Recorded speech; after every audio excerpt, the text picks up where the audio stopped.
नमस्कार, दिल्ली तक देख रहे हैं आप। मैं हूं आपके साथ वैशाली महेश्वरी। दिल्ली में यमुना की सफाई एक बहुत बड़ा मुद्दा बना हुआ है। एक तरफ जहां दिल्ली सरकार ने 2025 तक यमुना को साफ करने का टारगेट तय किया है, तो दूसरी तरफ दिल्ली के उपराज्यपाल विनय कुमार सक्सेना ने 30 जून तक दिल्ली के अंदर 22 किलोमीटर के यमुना स्ट्रेच को साफ करने का ऐलान कर दिया है।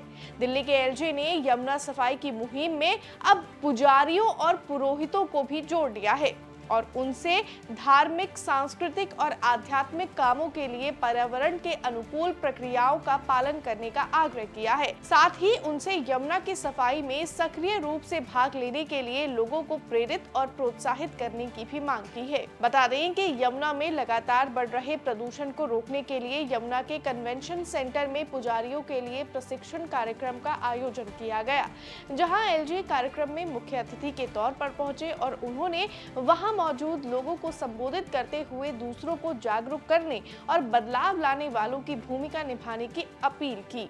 एलजी ने कहा कि पुजारी और पुरोहित विभिन्न आध्यात्मिक और सांस्कृतिक प्रथाओं के संरक्षक और मार्गदर्शक के रूप में एक महत्वपूर्ण भूमिका निभाते हैं।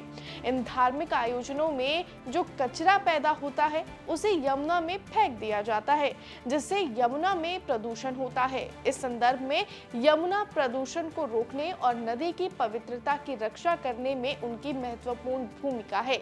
एलजी ने कहा, इसे ध्यान में रखते हुए इस प्रशिक्षण कार्यक्रम में शहर भर के पुजारियों को आमंत्रित किया गया। यमुना नदी के कायाकल्प के किसी भी प्रयास में अनिवार्य रूप से दिल्ली के लोगों को शामिल करना होगा, जो इस कार्य में सबसे बड़े हितधारक हैं। इस प्रशिक्षण कार्यक्रम में पुजारियों को बताया गया कि किन तरीकों से वो यमुना में प्रदूषण को रोकने में मदद कर सकते हैं।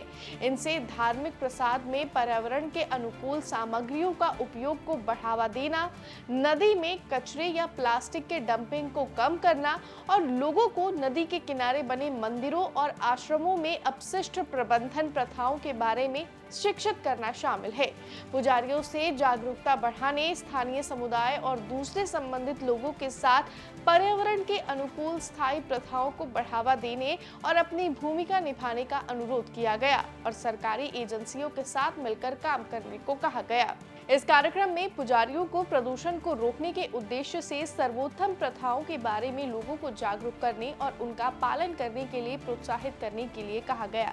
उन्हें बताया गया कि लोगों और धार्मिक संस्थाओं को फूल, भोजन, प्लास्टिक या अन्य गैर बायोडिग्रेडेबल चीजों समेत किसी भी तरह के कचरे को नदी में फेंकने पर सख्ती से रोक लगानी चाहिए। साथ ही पुजारी लोगों को अपशिष्ट प्रबंधन के बारे में सूचित करें कि कचरे को ठीक से इकट्ठा किया जाना चाहिए और कूड़ेदानों में निपटाया जाना चाहिए या उचित निपटान के लिए नदी तट से दूर ले जाना चाहिए। तो अब देखने वाली बात ये होगी कि यमुना की सफाई में पुजारी और पुरोहित किस तरह से अहम भूमिका निभाते हैं।